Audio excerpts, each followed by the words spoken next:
on va apprendre le plus rapidement possible, on veut se concentrer, se focus, et c'est pour ça que je vous conseille de vous concentrer sur du japonais oral. Bienvenue dans Hinome, le podcast qui parle de l'apprentissage du japonais. Aujourd'hui, on va suivre les 8 étapes pour parler japonais le plus rapidement possible. Avant ça, je vais faire une petite mise au clair, comme à chaque fois qu'on parle d'apprendre le japonais le plus rapidement possible, c'est le plus rapidement possible, ça veut pas dire que ça va être miraculeux et que ça va se faire en 15 jours, bien évidemment. Généralement, ça prend au moins 2 ans avant d'avoir un niveau qu'on peut qualifier de parler japonais. Pour la plupart des gens, ça prendra minimum 2 ans. 2 ans, c'est long, je sais que ça peut en décourager certains, mais bon, c'est la réalité. Maintenant, certaines personnes me contactent et me disent « Ouais, Obi, dans 3 mois, je pars au Japon, qu'est-ce que je peux faire pour, en 3 mois, maximiser mon apprentissage du japonais et progresser le plus possible ?» C'est à ça que je vais tenter de répondre dans ce podcast, c'est à ça que servent les 8 étapes que je vais te donner dans cet épisode. C'est pas quelque chose de miraculeux pour vous dire en 3 mois vous allez être parfaitement bilingue, non, c'est quelque chose qui sert à, en 3 mois, progresser le plus possible pour répondre à la demande des gens qui partent bientôt au Japon et qui veulent progresser le plus rapidement possible. Quand on n'a que 3 mois, contrairement à quand on a par exemple 2 ans ou 3 ans, quand on veut apprendre le japonais à long terme, on va dire, on va devoir adopter une stratégie différente. Pourquoi ? Parce que quand on peut voir à long terme sur 2 ou 3 ans, on peut se permettre d'aller plus lentement pour bâtir des fondations plus solides, pour bâtir tranquillement sur ces fondations et petit à petit ajouter des briques et parler de mieux en mieux, on va dire en atteignant un niveau très élevé, mais en prenant le temps, du coup en construisant quelque chose de stable et de solide.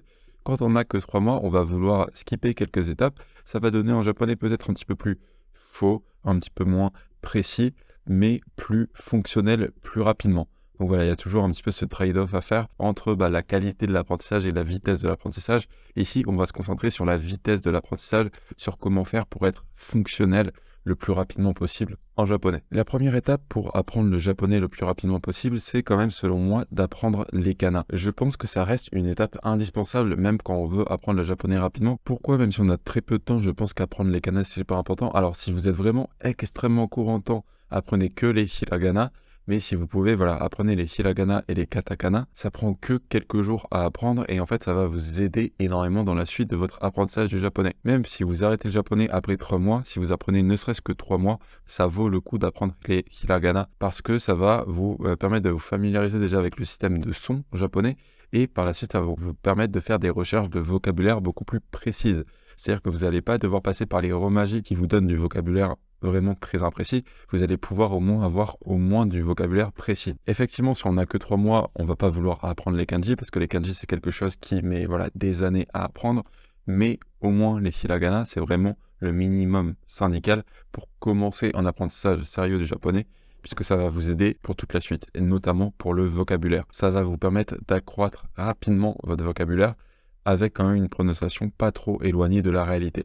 En 3 mois, il y a des chances que votre prononciation ne sera pas extrêmement précise parce que ça demande du temps de développer votre oreille. Alors, si vous avez déjà une bonne oreille, peut-être que 3 mois sera suffisant. Pour la plupart des gens, ça ne le sera pas, mais au moins, elle sera déjà plus précise, votre prononciation est plus correcte si vous apprenez le vocabulaire avec les hiragana plutôt qu'avec les romaji. Donc voilà, première étape vraiment indispensable selon moi, c'est d'apprendre au moins les hiragana, plus si vous avez un petit peu plus de temps, également les katakana. Ensuite, la deuxième étape, ça va être de mettre en place les outils nécessaires pour votre apprentissage. Même si vous avez que 3 mois devant vous, mettre en place certains outils, genre prendre une demi-journée, on va dire, pour préparer tous vos outils, ça va pouvoir multiplier vos résultats dans le futur. Les outils que je vous recommande d'installer, éventuellement Anki. Donc Anki, c'est un système de flashcard que vous pouvez installer sur votre téléphone ou sur votre ordinateur. Et ça vous permet de réviser votre vocabulaire tous les jours. En soi, c'est pas obligatoire si vous voulez parler le plus rapidement possible japonais, mais ça peut vraiment vous être super utile. Donc c'est à vous de vous connaître un petit peu, de voir si vous aimez réviser le vocabulaire. Si vous aimez réviser le vocabulaire, je vous recommande d'installer Anki et vous pouvez ensuite le faire genre 15 minutes par jour, pour réviser le vocabulaire fraîchement acquis. Ça peut être pas mal.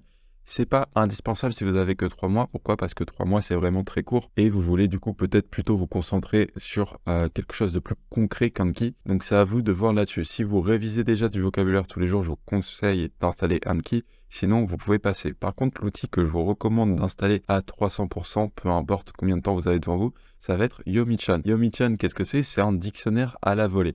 En gros, ce que ça vous permet de faire, c'est de passer votre souris sur du texte japonais et ça va vous ouvrir un dictionnaire à la volée avec la lecture et la prononciation, ainsi que la définition en anglais ou en français selon comment vous le paramétrez. Et ça, c'est super puissant. Pourquoi? Parce que ça va vous faire gagner en temps fou. En fait, une des choses qu'on va faire pendant ces 3 mois où on veut apprendre le plus rapidement possible du japonais, c'est s'immerger dans du japonais naturel. Donc en gros, on va consommer du japonais naturel.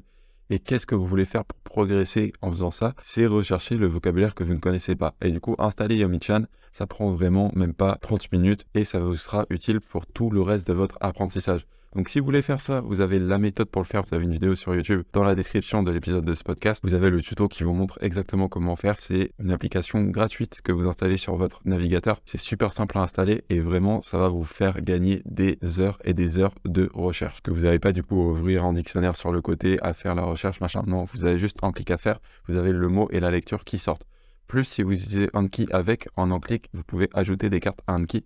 C'est très pratique également pour ceux qui utilisent Anki. La troisième étape, une fois que vous avez appris vos kanas ainsi que mis en place les différents outils, ça va être de se plonger directement dans l'immersion. Donc l'immersion, c'est quoi? Pour résumer, c'est consommer du contenu japonais en japonais. Donc sans sous-titres français. Si vous avez que 3 mois, je vous conseille de les regarder avec les sous-titres japonais. Du contenu japonais avec des sous-titres japonais.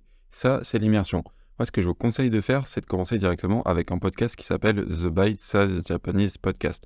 C'est un podcast adapté aux débutants.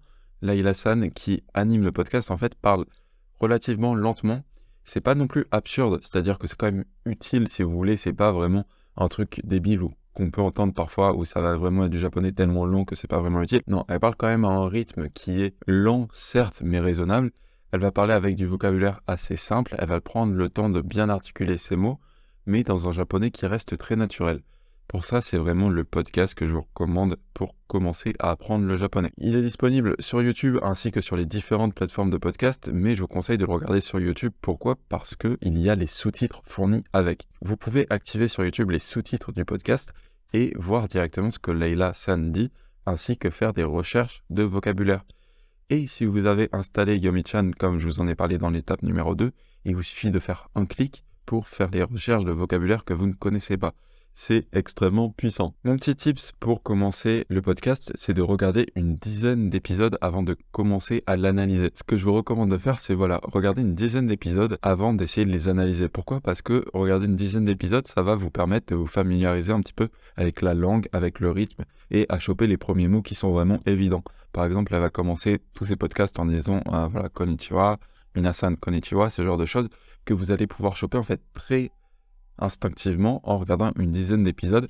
Vous allez également pouvoir comme ça commencer à entendre toujours les mots qui reviennent tout le temps. Voilà, regardez une dizaine d'épisodes sans faire de recherche avant, et une fois que vous avez regardé une dizaine d'épisodes, ce que vous pouvez faire, c'est mettre en pause à la fin de chaque phrase et rechercher le vocabulaire que vous ne connaissez pas. Si vous avez installé Yomi-chan, ce sera super simple, il vous suffit de faire un clic pour avoir la prononciation du mot ainsi que la définition qui apparaît. Ce que je vous recommande de faire à ce moment-là également, c'est de faire un tour sur ma chaîne YouTube et de regarder ce que j'appelle les immersions guidées, où en fait c'est l'exercice là que je vous conseille de faire mais qu'on fait ensemble. Comme ça, vous voyez exactement à quoi ça ressemble l'exercice et en plus vous avez les explications. Ce que je fais en immersion guidée, c'est exactement ça, c'est-à-dire que je mets en pause à la fin de chaque ligne et on regarde ensemble le vocabulaire. Et ensuite, je vous donne les explications, notamment au niveau de la grammaire. Donc c'est super puissant quand on débute. Ce que je vous conseille de faire, c'est de faire un tour sur ma chaîne, de regarder les immersions guidées qu'il y a sur ma chaîne, notamment celles qu'il y a sur The Bite Size Japanese Podcast. Il y en a plusieurs. Comme ça, vous les regardez, vous voyez comment ça marche, vous apprenez vos premiers mots de vocabulaire, vos premières formules de grammaire, et ensuite vous faites ce même exercice par vous-même. Ensuite, la 4e étape pour apprendre le japonais le plus rapidement possible, ça va être de miser à fond sur YouTube. Donc, je vous ai déjà donné The Bite Size Japanese Podcast. Je vais vous donner 3 autres podcasts sur lesquels miser à fond. Il y a Haruka Next Step Japanese qui est un petit peu plus dur. Elle parle un petit peu plus rapidement avec du vocabulaire un petit peu plus recherché, mais ça reste quand même très accessible aux débutants et il y a également les sous-titres sur YouTube. Donc, c'est encore une femme. Comme ça, vous avez 2 femmes. Ce que je vous conseille également de faire, c'est de varier en rajoutant des hommes. Pourquoi? Pour avoir en fait la façon de parler d'un homme et la façon de parler d'une femme. Il faut savoir qu'en japonais, ça change quand même pas mal. Du coup, c'est assez intéressant d'avoir une palette de différents orateurs, de différentes personnes qui parlent en fait, de différents japonais qui parlent pour absorber différents types de japonais et pouvoir faire une synthèse dans un japonais, on va dire, assez naturel. Au niveau des hommes, je vous conseille Ken-san Okaeli, Kensan Okaeli. Alors toutes les chaînes, je vous les mets dans la description du podcast, il n'y a pas de souci. Vous pourrez y accéder directement comme ça en lisant les notes associées à cet épisode. Donc Kensan Okaeli, il parle très lentement, donc ça peut être pas mal pour les débutants. Et il y a les sous-titres également disponibles sur YouTube. Pareil, ça c'est vraiment extrêmement adapté aux débutants. Et ensuite, le dernier que je vais vous donner, il est un petit peu plus avancé, mais il est extrêmement utile. Il s'appelle Yuyu Nihongo Podcasto. Yuyu Nihongo Podcasto. Vraiment excellent. Alors, il parle plus rapidement. Il est plus dur. C'est le plus dur des 4, mais ça peut être vraiment pas mal. Comme ça, vous avez 4 personnes différentes où vous pouvez varier les personnes. Alors, si on mise sur 3 mois, je vous conseille de commencer au début avec The Paisage Japanese Podcast et Kensan Okaeli. Et puis, quand vous commencez à vous habituer, vous pouvez regarder également Haruka Sensei. Et ensuite, une fois que ça également, vous commencez à vous habituer, vous pouvez ajouter Yuyu Nihongo Podcasto, qui est le plus dur, mais qui sera quand même extrêmement utile. Pourquoi est-ce que je vous invite à miser à fond sur YouTube? C'est parce que si vous avez que 3 mois pour apprendre le japonais, il y a des chances qu'en fait, quand vous allez arriver au Japon, dans tous les cas, 3 mois, ce ne sera pas suffisant pour développer votre lecture à fond. Donc au niveau des kanji, vous serez perdu. Mais au moins, vous pouvez développer votre oreille le maximum possible et votre expression orale le maximum possible. Et ce que je vous recommande de faire pour développer votre expression orale le maximum possible, c'est consommer un maximum de japonais naturel, parlé tel qu'il est tous les jours par des vrais gens le plus tôt possible. C'est pour ça qu'en se concentrant sur YouTube comme ça, en fait, vous allez vous concentrer sur le japonais conversationnel, sur le japonais dont vous aurez très certainement le plus besoin à votre arrivée au Japon, que ce soit pour échanger dans les différents commerces ou si vous faites des potes dans la rue.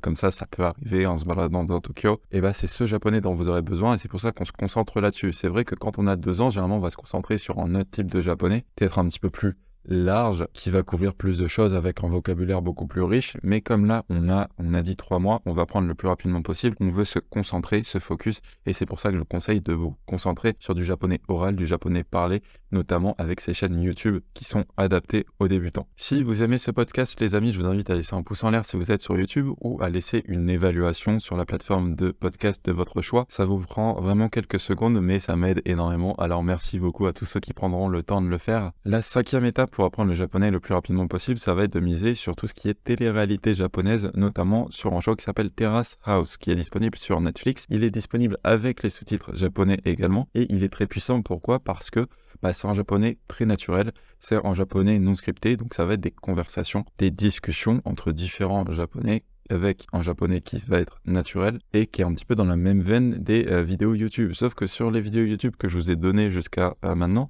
ça va être une personne qui va vous parler comme je vous fais actuellement. C'est très puissant, mais c'est pas vraiment une conversation. C'est une conversation, on va dire, à sens unique. Du coup, c'est intéressant de compléter ça avec des vraies conversations. Au passage, un des podcasts que je vous ai donné tout à l'heure, Kensan Okaeli, il y a énormément de conversations. Donc ça, c'est cool aussi, parce que ça vous permet de voir comme ça comment se déroule un échange en japonais et non pas juste un monologue. L'autre énorme avantage de Terrace House, c'est que il y a une grosse valeur de divertissement qui peut être pas mal, parce que c'est vrai que si vous faites, 1 ou 2 heures de YouTube par jour, vous pouvez très vite en avoir marre, alors que, inclure un petit peu de diversité, avec notamment Terrace House, qui est quand même un show qui est très orienté divertissement, eh bien, ça va pouvoir vous garder stimulé avec le japonais, et concrètement, surtout si vous avez très peu de temps, le plus vous pouvez faire de japonais par jour, le plus vous allez progresser. Donc si vous vous demandez, là, je vous donne différentes étapes, mais combien est-ce que je dois faire de japonais par jour? La règle, c'est très simple, c'est le plus possible. Le plus possible. Si vous avez que 3 mois, le plus possible. Si vous pouvez faire qu'1 heure, ne faites qu'1 heure. Si vous pouvez faire 3 heures, faites 3 heures. Le plus vous ferez, le mieux c'est, notamment avec les différentes étapes que je vous donne là. On mise beaucoup sur YouTube et sur des shows comme Terrace House avec beaucoup d'écoute de japonais naturel. Le plus vous pouvez faire, le plus vite vous allez progresser. Terrace House, les petits tips que je peux vous donner si vous l'utilisez pour apprendre le japonais en tant que débutant, ça va être de skipper les parties où il y a les présentateurs sur le plateau télé. En fait, il faut savoir que Terrace House, ça enchaîne 2 parties. Il y a une partie où il y a des présentateurs sur un plateau télé qui commentent l'émission, et il y a une partie où c'est l'émission en elle-même, où en gros, il y a 6 membres qui vivent ensemble dans une maison, et ça va être les différentes scènes, les différentes interactions entre les membres dans cette maison. Le plateau télé est généralement beaucoup plus dur au niveau du japonais et moins intéressant pour un débutant. Du coup, ce que je vous conseille de faire, c'est tout simplement de passer les scènes sur le plateau de télé pour vous concentrer que sur les scènes qui se passent dans la maison, entre les différents membres de la maison, les différentes conversations. Ça sera plus simple et ça sera plus intéressant pour vous si votre objectif, c'est de parler le japonais le plus rapidement possible. par exemple, dans 3 mois, voilà, perdez pas votre temps avec le plateau de télé au début si votre but c'est vraiment juste ça, de parler le plus rapidement possible, et concentrez-vous sur ces scènes d'interaction entre les membres de la maison. La 6e étape pour parler japonais le plus rapidement possible, ça va être de miser à fond sur les recherches Google, ainsi que de poser des questions sur le Discord. Donc je vous laisse le Discord Boken, qui est le Discord associé à ce podcast. C'est un Discord d'apprenants du japonais passionnés et motivés. Il y a plein de gens qui apprennent le japonais là-bas. Il y a des gens également avec un excellent niveau. Du coup, n'hésitez surtout pas à poser vos questions là-bas. Vous pouvez poser vos questions et quelqu'un vous répondra avec grand plaisir. Surtout, n'hésitez pas à poser vos questions. Alors vous pouvez évidemment faire des recherches Google. C'est l'idéal pour avoir la réponse immédiatement. Mais parfois, je sais que ça suffit pas à comprendre, surtout quand on est en mode apprentissage rapide. Parfois, les réponses Google sont un peu trop floues. Donc voilà, n'hésitez pas à poser vos questions sur le Discord. Dès que vous rencontrez un élément qui vous bloque, dès que vous rencontrez quelque chose qui vous gêne, surtout posez des questions. Vous allez rencontrer énormément de choses si vous faites notamment les étapes 4 et 5, où vous misez à fond sur YouTube et regardez beaucoup de Terrasos. Vous allez rencontrer énormément de questions, que ce soit sur quelle est la différence entre ça et ça, ou quel est le sens de ce mot, ou quel est le sens de cette expression, quel est le sens de ce point de grammaire. Donc surtout, n'hésitez pas à poser des questions, parce que c'est vraiment en posant des questions, en comprenant ce qui se passe, que vous allez débloquer énormément de japonais très rapidement. Donc voilà, faites beaucoup de recherches Google sur ce que vous ne comprenez pas, et le cas échéant, posez des questions sur le serveur Discord. La 7e étape pour apprendre le japonais le plus rapidement possible, ça va être avancer, avancer, avancer. Si vous avez que 3 mois, vous ne voulez pas perdre du temps avec un élément qui vous bloque. Il y aura forcément des éléments qui vont vous bloquer. C'est normal. Il y en a également quand on a 2 ans, 3 ans ou plus pour apprendre le japonais, c'est normal. Mais quand on a 2 ou 3 ans, on peut prendre un petit peu plus le temps de faire des recherches approfondies, demander de l'aide sur les serveurs, attendre des réponses, etc. Si vous devez partir dans 3 mois au Japon et du coup vous cherchez à apprendre le japonais le plus rapidement possible, ça va être vraiment super important d'avancer, avancer, avancer. Ne restez pas bloqué. S'il y a un élément que vous ne comprenez pas, faites une recherche Google. Si vous ne comprenez toujours pas, posez une question. Mais il y aura des fois où on vous donnera une réponse, mais vous n'aurez tout simplement pas le niveau. C'est quelque chose de normal. En fait, le japonais, il y a forcément le niveau qui avance, et plus vous prenez un niveau, plus vous pourrez comprendre les explications qu'on vous donne. C'est un phénomène totalement normal. Si vous êtes pressé parce que vous devez apprendre le plus rapidement possible, parfois, ça ne va pas être clair. Parfois, ça va être flou. Et je sais que ça peut perturber, mais si vous avez que 3 mois, il faut accepter d'avancer dans le flou parfois. Pourquoi ? Parce que c'est juste que vous n'avez pas encore le niveau pour saisir ce qu'on vous explique. Vous n'avez pas encore le niveau pour saisir le japonais que vous ne comprenez pas. Du coup, ce que vous allez vouloir faire, c'est continuer à avancer pour continuer à bâtir des bases de plus en plus solides. Et peut-être que dans un mois, comme vous aurez fait plein d'immersions en japonais, votre niveau aura monté. Et ce que vous ne compreniez pas il y a un mois, maintenant, ça sera accessible pour votre niveau. Mais voilà, surtout ce qu'il faut bien comprendre quand vous voulez apprendre rapidement le japonais, c'est qu'il ne faut pas se prendre la tête sur des trucs pendant des heures et des heures. S'il y a un élément que vous ne comprenez pas, c'est normal. Posez une question. Si vous comprenez, tant mieux. Si vous ne comprenez pas, tant pis. Continuez à avancer et ça deviendra clair avec le temps, à force de progresser en japonais. Ensuite, la 8e étape, ça va être un peu une étape optionnelle, mais si vous apprenez le japonais, notamment dans le but de le parler, ça va être de passer par un site comme Italki ou HelloTalk, qui sont en fait des sites où vous pouvez trouver des partenaires d'échange pour échanger en japonais. Évidemment, si vous partez bientôt au Japon et que vous voulez vous entraîner à parler, je vous conseille notamment Italki, où en fait vous pouvez payer un tuteur pour avoir une conversation avec cette personne. Ce sont des personnes généralement qui ont l'habitude de parler à des étrangers, donc ils vont vous parler doucement s'ils voient que vous avez un niveau encore un petit peu fragile, ce qui est normal, si vous apprenez rapidement le japonais, c'est normal d'avoir un niveau fragile. Mais au moins ça vous donnera cette confiance pour avoir vos premières conversations. Ça vous permettra d'échanger vraiment avec un natif et de mettre un petit peu tout ce que vous avez vu en pratique dans votre immersion jusque-là, tout ce que vous avez vu sur YouTube, tout ce que vous avez vu dans Terrasos, vous allez pouvoir le pratiquer vous aussi également. Ça peut être pas mal de briser un petit peu ce mur avant de partir au Japon, parce que sinon vous allez peut-être paniquer une fois que vous allez arriver sur place. Voilà, si votre but c'est de parler une fois au Japon, je vous conseille quand même de prendre quelques heures pour commencer à vous habituer à parler japonais. Pas besoin d'en faire des heures et des heures, c'est surtout briser ce premier mur pour réaliser que vous êtes capable de le faire, parce que si vous avez suivi les 7 étapes précédentes, vous serez capable de parler japonais. Vous ne parlerez pas en japonais phénoménal en 3 mois, je ne vais pas vous mentir, mais vous parlerez en japonais totalement fonctionnel si vous y avez mis les heures, du moins fonctionnel pour commencer votre aventure au Japon, commencer à avoir vos premières interactions, commander dans les magasins, comprendre quand même ce qu'on vous dit globalement dans la rue, ce genre de choses. Bien sûr, moi je vous encourage à viser un apprentissage sur le long terme, hein. Moi je vise vraiment sur le très long terme. C'est-à-dire que le japonais pour moi c'est pas quelque chose que j'ai fait pour le faire et puis arrêter, c'est quelque chose que je veux continuer toute ma vie. Je vous encourage à voir ça comme ça. Mais parfois, soit ça dépend des gens, il y a des gens qui veulent juste apprendre ça pour un temps, soit on part au Japon bientôt, on part au Japon dans quelques mois et on veut vraiment progresser rapidement. Du coup, si c'est votre cas, si vous voulez progresser rapidement, c'est ce que je vous conseille de faire. Il faut savoir que moi, c'est également la méthode que j'ai appliquée avant de partir au Japon. Alors, il faut savoir que ça faisait des années que j'apprenais le japonais, du coup, j'avais quand même cet avantage de très bien comprendre le japonais. Et j'ai misé sur d'autres vidéos YouTube, sur les chaînes YouTube pour un niveau plus avancé, parce que les chaînes que je vous ai données sont quand même orientées débutants, à part Yu Nihongo qui est plus orienté intermédiaire. Voilà, les autres sont orientés débutants, mais c'est la méthode que j'ai suivie. J'ai juste changé les médias pour les adapter à mon niveau à ce moment-là. Et c'est vrai que du coup, quand je suis arrivé au Japon, j'ai très vite compris facilement ce qu'on me disait parce que j'avais l'habitude de ce japonais conversationnel.